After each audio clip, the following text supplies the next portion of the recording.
Dear students, it's Ali Khan Wajid Learn with Gemini with a very important video regarding to become a topper student. ये एक बड़ी अहम और बड़ी ज़रूरी आपके वीडियो लेक्चर है जिसमें कुछ ऐसे टिप्स दिए गए हैं। अगर आप उसको फॉलो करेंगे तो आई गारंटी यू कि आप 90 प्लस मार्क्स लेने वाले बन जाएंगे।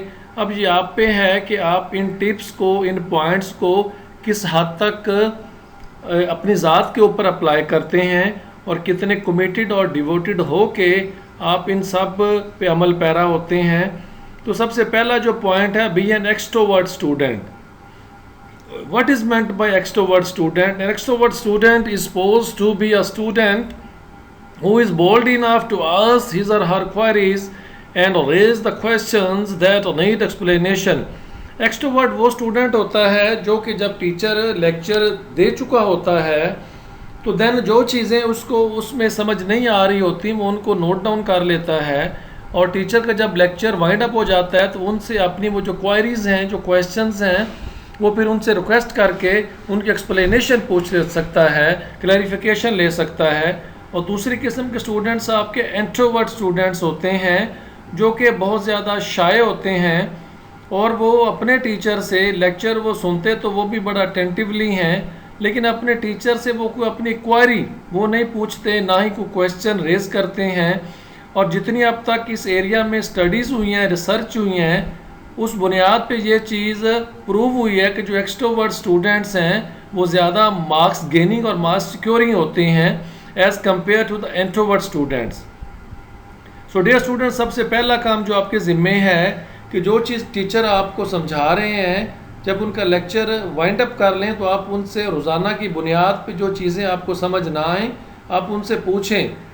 अगर आप एक दिन की चीज़ें लिख लेंगे, नहीं पूछेंगे, तो नेक्स्ट जब लेक्चर और होगा, टॉपिक और होगा, तो फिर आपके लिए वो एक ढेर बन जाएगा, एक पाइल ऑफ हिप, आपका एक हिप बन जाएगा।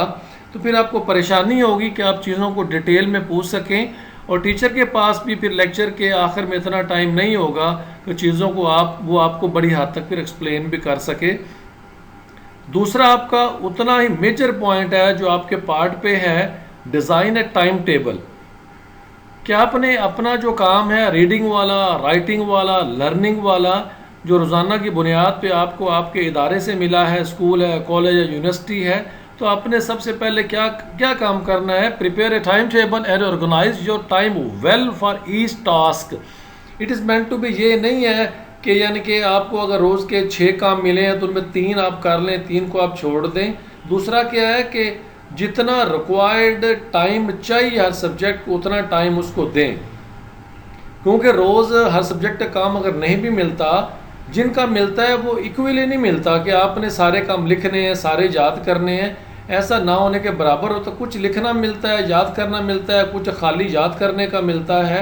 तो जो काम आपको जिस हवाले से मिला है आप उस सब्जेक्ट को उतना प्रॉपर टाइम दें, और जब तक वो आपको चीज़ें याद नहीं हो जाती आप उनको बिल्कुल ना छोड़ें।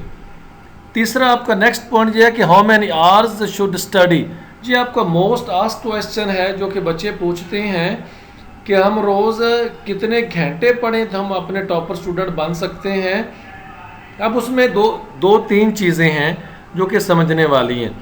सबसे पहली बात यह है कि कुछ बच्चों को अल्लाह ताला ने खुदादार सलाहियत से नवाजा होता है, वो किसी एक चीज़ को एक बार पढ़ लें तो उनको याद हो जाती है।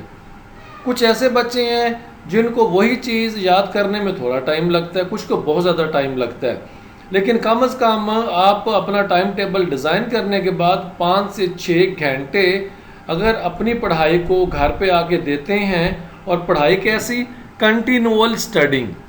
ये अपने पेयर ऑफ वर्ड्स पढ़ा होगा फर्स्ट ईयर में, आप जानते होंगे कि कंटिन्यूअस और कंटिन्यूअल में क्या फ़र्क है। कंटिन्यूअल ये है कि लगातार हो लेकिन वक्फों के साथ हो, यानी कि आपने अपने एक सब्जेक्ट उठाया, उसका काम आपने मुकम्मल कर लिया, वो काम आपका 50 मिनट्स का था तो 10 मिनट आप रेस्ट कर लें, उसके बाद आप अगला काम शुरू कर लें।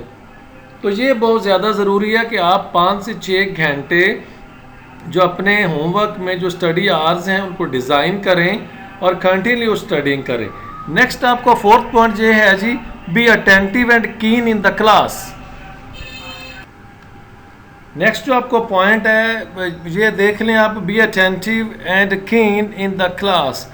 देखिए जब आप क्लास में बैठ गए हैं, आपका लेक्चर शुरू होने वाला है, तो सबसे पहली चीज़ आपकी इंटेंशन है, whether you are going to have something from the teacher, whether you have the intention to receive the precious words from the teacher. अगर आप मेंटली प्रिपेयर नहीं है तो आपकी जो प्रेजेंस है उसका कोई फ़ायदा नहीं है। आपका अटेंटिव होने से पहले जो ज़्यादा लाजम चीज़ है वो आपकी इंटेंशन है। इन्नमल अमालु बिन्नियात, नीयत का जो अगर कर लेंगे उसका दारोमदार आपके अमल पे है। अमलों का दारोमदार आपकी नीयत पर है कि आपने किस नीयत से अमल किया। अगर आप क्लास में चले गए हैं और इसके बावजूद आप फिज़िकली तो प्रेजेंट हैं लेकिन मेंटली आप प्रेजेंट नहीं है, तो आप क्लास में होकर भी उस्ताद के जो मोती हैं उनके अल्फाज लेक्चर के, आप उनको बिल्कुल समेट नहीं पाएंगे। While attending the class be keen in listening the lecture and note all the queries to be asked at the end of the lecture. जब क्लास में हैं तो आप जाहिर सी बात उनको पॉइंट लिखें, समझनी है टीचर से पूछें, और ये बहुत ज़्यादा आपका ज़रूरी काम है। डियर स्टूडेंट्स, होप सो कि ये जो 4 पहले पॉइंट आपको बताए हैं आप इन पे अमल पैरा होंगे। आई गारंटी यू कि आप जो थोड़े से जो टिप्स मैंने बताए हैं अगर आप इन पे अमल करेंगे तो आप अपने आप में खुद अपने ग्रेड्स में इम्प्रूवमेंट देखेंगे, अपनी परसेंटेज में आप इम्प्रूवमेंट देखेंगे। डियर स्टूडेंट, जो आपका नेक्स्ट जो 5th पॉइंट है ये भी इंतहाई एक अहम पॉइंट है, और वो पॉइंट क्या है, अप्रोप्रिएट सिटिंग पोजीशन। यानी कि जब आप क्लास में जाएं, take a seat where you can listen your teacher attentively and clearly. आप क्लास में उस जगह पे अपनी जगह बनाएं, अपनी वो सीट लें जहाँ पे जो आपके टीचर की आवाज़ है वो लाउड एंड क्लियर हो और आप तक बिल्कुल बड़े साफ अंदाज में पहुँचे, ताकि जो कुछ आपका टीचर आपके लेक्चर में आपको समझाते और बताते हैं वो आपको बड़ा वाज़िया वो सुनाई दे सके। मज़ीद क्या है, मज़ीद ये है कि आप क्लास में किसी ऐसी जगह पे बिल्कुल नहीं बैठेंगे जहाँ पे वाइट बोर्ड पे रिफ्लेक्शन हो, जो टीचर ने लिखा है वो आपको लिखा नज़र ना आए। अगर टीचर का लिखा आपको नज़र नहीं आएगा तब भी आपके लिए बहुत ज़्यादा प्रॉब्लमेटिक होगा। या आप किसी इसी जगह पे बैठते हैं जहाँ पे टीचर की आवाज़ आपके लिए लाउड एंड क्लियर नहीं है, तब भी यानी कि आपका उस लेक्चर में बैठना आपके लिए वो फ़ायदेमंद साबित नहीं होगा। It is meant to be that take a seat, it isn't meant to be कि आपने सबसे अगली रो में बैठना है। अगर आप देर से आए हैं तो झगड़ा बिल्कुल भी नहीं करते, ना ही यानी कि अपनी सीट किसी एक जगह पक्की करते हैं।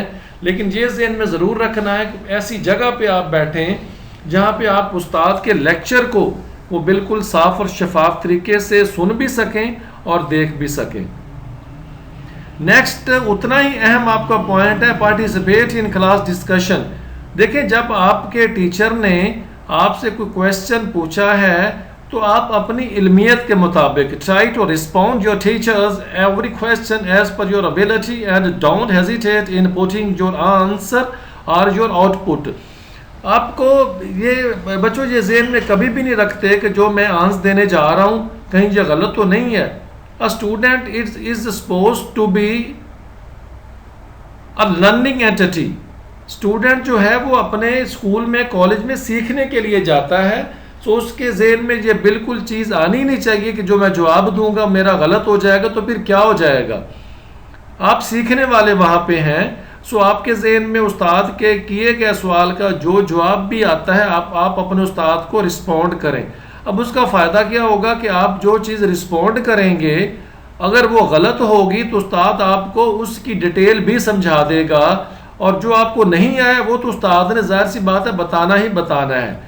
इसका मतलब क्या हुआ कि एक तीर से आपके तो 2 शिकार हो गए कि जो आपने बताया भले वो गलत था, उस्ताद ने वो भी आपको एक्सप्लेन कर दिया, और जो पूछा गया था वो तो उस्ताद ने बताना ही बताना है। जी आपका छठा एक मेजर एलिमेंट पॉइंट तक फैक्टर था that can promote you a topper student. Next आपका है अवॉइड क्रैमिंग। देखिए रट्टा लगाना, रट्टे का मतलब ये है कि आपने एक चीज़ को रट लिया, अब रटी हुई चीज़ में से जहां एक लफ्ज़ भी आप भूल गए तो आप ये बात जहन में रख लें कि नेक्स्ट आपको कुछ भी लिखने के लिए नहीं आएगा, आपके सेंटेंस का सीक्वेंस ही नहीं बनेगा। इसलिए ज़रूरी क्या है कि आप क्रैमिंग पे फोकस ना करें, be logical in taking your teachers words and learn the things as per their rules, as cramming in most of the time is considered a futile activity having no fruitful results। जो cramming है इसका फ़ायदा कौन है, ये एक फजूल सी time wastage वाली एक्टिविटी है। देखिए आप वक्ती तौर पे क्रैमिंग कर लेंगे, सपोज रट्टा आपने लगा लिया, आपने एक वक्त में वो चीज़ याद कर ली, जब नेक्स्ट टाइम आपको और चीज़ याद करने लगेंगे तो आप जो चीज़ आपने पहले रट्टा लगा के याद हुआ आपको भूल जाएगी, उसका फ़ायदा कोई नहीं है। और हमने देखना क्या है, पढ़ाई वो पढ़ाई होती है जिसको आपके लॉन्गर इफेक्ट्स हों, यानी कि इफेक्ट्स इन कमिंग डेज आपके हों। आप वक्ती तौर पे आप रटा लगा के फ़र्ज़ करें मार्क्स अच्छे ले लिए, आप क्लास से आगे करते गए, कल को जब आप अपना रिटन टेस्ट देने जाओगे तो रटा तो आपको भूल चुका होगा, क्योंकि आपने चीज़ों को लॉजिकली लिया ही नहीं था। इसलिए वो जो टॉपर स्टूडेंट्स होते हैं वो चीज़ों को लॉजिकली लेते हैं, उनको समझने की कोशिश करते हैं, फिर उसके बाद उनको याद करते हैं। So avoid cramming. So dear students, इसमें सिर्फ आपके 3 पॉइंट्स थे। पहला अप्रोप्रिएट सिटिंग पोजीशन है कि क्लास में उस जगह बैठे जहाँ पे टीचर की जो आवाज़ है वो आपको सही सुनाई दे और वाइट बोर्ड पे जो लिखा हुआ है वो भी आपको सही नज़र आए। दूसरा आपकी पार्टिसिपेशन क्लास डिस्कशन है, उसमें आप टीचर को रिस्पॉन्ड करें। और तीसरा क्या है, अवॉइड क्रैमिंग के रट्टे लगाने से बाज रहें, परहेज करें। डियर स्टूडेंट्स, ये आपका मोस्ट इम्पोर्टेंट एक और पॉइंट है, attend your classes regularly. Regularity and punctuality pays the best to everyone. Never be absent from your class at any cost, as missing a class is meant to be losing the precious words of the teacher that you can't find in the books। ज़ाहिर सी बात है कि जो उस्ताद ने उस दिन lecture दिया है, जो चीज़ें उन्होंने एक्सप्लेन की हैं, अगर आप उस लेक्चर को अटेंड नहीं कर पाते तो वो समझ लें कि वो जो मोती थे जो कि एक टीचर ने बखेरे थे, उसने डिस्ट्रीब्यूट किए थे स्टूडेंट्स में, आप उनसे महरूम रह गए हैं और फिर वो मोती आप दोबारा से ना ले सकते हैं ना समेट सकते हैं। So avoid be absent. Next आपका उतना ही ज़्यादा इम्पोर्टेंट पॉइंट नंबर 9 है, revise your lesson till it's proper learning and proper understanding. देखें, ये एक चाइनीज़ कोटेशन है, मकूला है, repetition is the best form of learning. चीज़ों को दोहराना ये बेहतरीन तरीका है याद करने का। Repetition and revision plays a vital role in improving the students ability. It would be far better if you revise before go to bed and then early in the morning. देखें, आप अपने जितने लेसन्स हैं आप उनको revise करें, उनकी repetition करें सोने से पहले, और फिर उस इतने पे ना रहें बल्कि आप अर्ली सुबह उठें। अर्ली उठने के बाद आप सारी चीज़ें दोबारा से उनको रिवाइज़ करें। अगर आप एक्सर्शन नहीं करेंगे तो फिर वो जो कि टारगेट आपने ज़िंदगी में सेट किया हुआ टॉपर बनने वाला और अपनी ज़िंदगी में कुछ ऐसा कर देने वाला कि आपका नाम हर जगह वो गूंजे, तो फिर ये चीज़ें पॉसिबल नहीं है। और मैं अक्सर कहता हूँ कि स्टूडेंट्स की ज़िंदगी में तो उसके ज़्यादा से ज़्यादा 20-22 साल हैं जो कि बहुत ज़्यादा क्रूशल इम्पोर्टेंट हैं। अगर उस पर फोकस कर ले, वो एक काम जो उसके ज़िम्मे है पढ़ने वाला, अगर वो अपनी फुल कमिटमेंट और डिवोशन के साथ उसको अदा कर ले तो बाकी उसकी फिर सारी ज़िंदगी बड़ी आसान है। अपने लिए नहीं बल्कि वो आसानियाँ बांट भी सकता है अपने ख़ानदान में, अपने अहबाब में, अपने जानने वालों में, अपने ना जानने वालों में। तो उसके हाथ में ये एक नेकी फिर आ जाती है जिसका फ़ायदा वो ख़ुद भी उठा सकता है और दूसरों से भी उसको मुस्तफ़ीद कर सकता है। डियर स्टूडेंट्स, ये जो पॉइंट नंबर 10 है, ये तो कभी भी आपको टॉपर होने के करीब लेकर भी नहीं जा सकता। Avoid last moment preparation. अक्सर बच्चे क्या करते हैं, पूरा साल उनकी कोई तवज्जो नहीं होती अपनी एकेडमिक्स पे, अपनी स्टडीज़ पे। जो ही पेपर होने लगते हैं तो पेपर के लास्ट मंथ में या जब डेट शीट आ जाती है तब वो उस काम पे लग जाते हैं चीज़ों को याद करने पे। तो ये टॉपर्स का तो कम से कम ये एटीट्यूड हो ही नहीं सकता। कीप राइटिंग एंड लर्निंग, जो वर्क ऑन डेली बेसिस, रोज़ाना की बुनियाद पे अपना काम लिखने वाला, याद करने वाला वो आप करते जाएं। And don't put all the learning work near to your exam, और कभी भी आप अपना याद करने वाला काम अब इम्तहान के करीब पर जब जाकर ना छोड़ें कि जब एग्ज़ाम हो जाएंगे उसके आसपास हम चीज़ें याद करना शुरू कर लेंगे, कोई परेशानी नहीं है। ये चीज़ें आपको by doing such an activity you may pass the exam but can't become a topper. हाँ, हो सकता है कि आप माशाल्लाह बड़े जीनियस हों, आप एग्ज़ाम के करीब चीज़ों को याद करके आप इम्तहान पास तो कर सकते हैं, लेकिन आप अच्छे ग्रेड स्कोर नहीं कर सकते, कीप इन माइंड। और ये कभी ऐसा हो भी नहीं सकता, ये भी ज़हन में रखें। नेक्स्ट आपको पॉइंट जो इक्वली बड़ा इंपॉर्टेंट है, be the friend of toppers. Yes, a man is known by the company he keeps. बड़ी मशहूर ये कहावत है कि आदमी अपनी सोबत से पहचाना जाता है। आप खुद टॉपर हैं, लेकिन जो आपके दोस्त हैं वो यानी कि पढ़ने वाले नहीं हैं, वो गपशप लगाने वाले हैं, तो ज़ाहिर सी बात है फिर आप भी उनके रंग में रंगे जाओगे। हाँ, एक और तरीका है अगर वैसा हो जाए, लेकिन वो एक रिस्की वे है। ज़रा मैं इस थोड़ा सा बारे में पहले बता दूँ। I mean known by the company he keeps is a well said proverb, so adapt the learning techniques and habits of the toppers to be like them. उन जैसा होने के लिए टॉपर जैसे फिर आप अपनी आदत अपनाएं कि वो कितने अटेंटिव होते हैं, कितने कीन होते हैं अपनी पढ़ाई में। हाँ, एक और तरीका भी है, वो क्या है, अगर आपके पास सफिशेंट टाइम है तो आपके कुछ ऐसे स्टूडेंट्स अगर दोस्त हैं जो कि एवरेज हैं या बिलो एवरेज हैं, आप टॉपर हैं, तो आप उनको समझाना पढ़ाना शुरू कर दें। इससे आपकी अपनी भी एबिलिटी है वो यकीनन इम्प्रूव होगी। लेकिन इसमें जो एतमाल ख़दशा क्या होता है कि बंदे का अपना वक्त फिर ज़ाया हो जाता है। और ज़ाहिर सी बात है, जो time is precious and time page them who respect it. वक्त तो उनको यानी कुछ देता है जो उसकी कदर इज़्ज़त करते हैं। तो ये चीज़ ज़हन में रखनी है कि जो आपके फ्रेंड्स हों, जो आपके फेलोज, वो जो टॉपर्स हैं, वो आपके फ्रेंड्स होने चाहिए ताकि आप उनकी कंपनी में रहें तो सिवाय पढ़ाई की और कोई बात ना हो। नेक्स्ट आपका है जी, बी हम्बल, डोसेड एंड पोलाइट। देखें, ये इसके बगैर तो गुजारा ही नहीं है।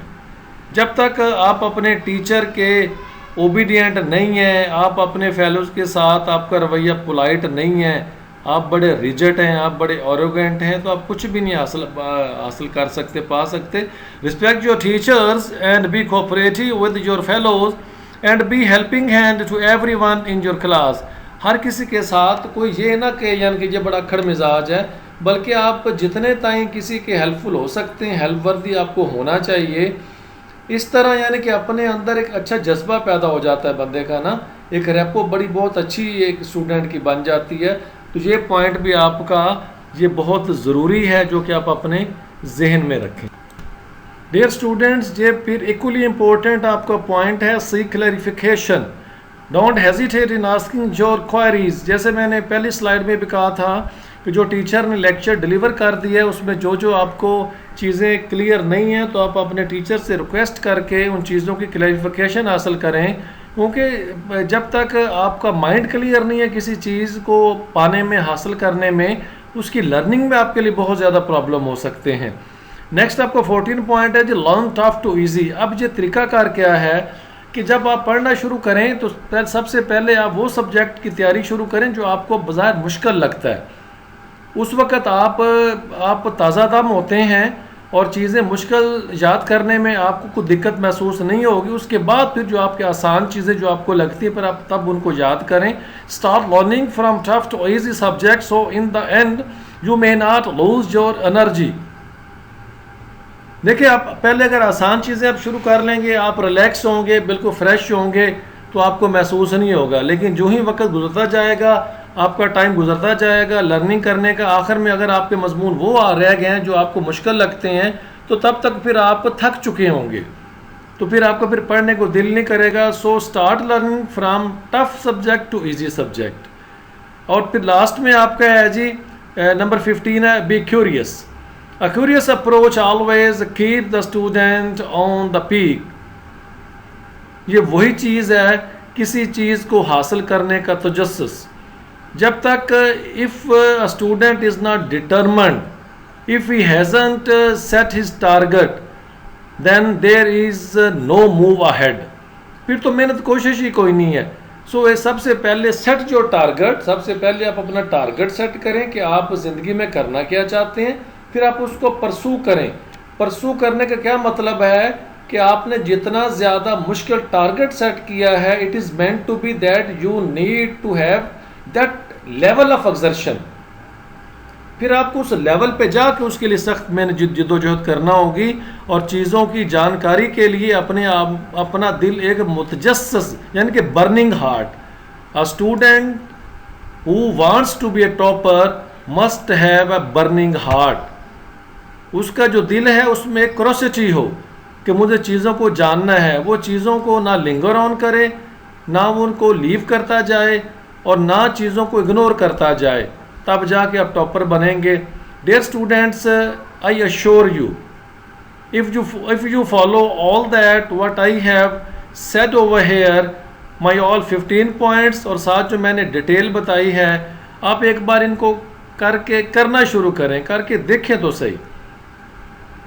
मैं गारंटी करता हूं कि आपको वो सारा रिस्पॉन्स मिलेगा जो आपने अपने जहन में तो बनाया हुआ है, लेकिन प्रैक्टिकली आप अभी उसके आसपास नहीं पहुंचे हैं। मैं यकीन से कहता हूं अल्लाह ताला की तौफीक से अगर आप इन 15 पॉइंट्स पे अमल दरामद करना शुरू कर देंगे तो आप अपने ग्रेड्स में, अपनी परसेंटेज में बेहतरी देखेंगे। So dear students, thanks you lot, have a good day today, अल्लाह हाफिज़।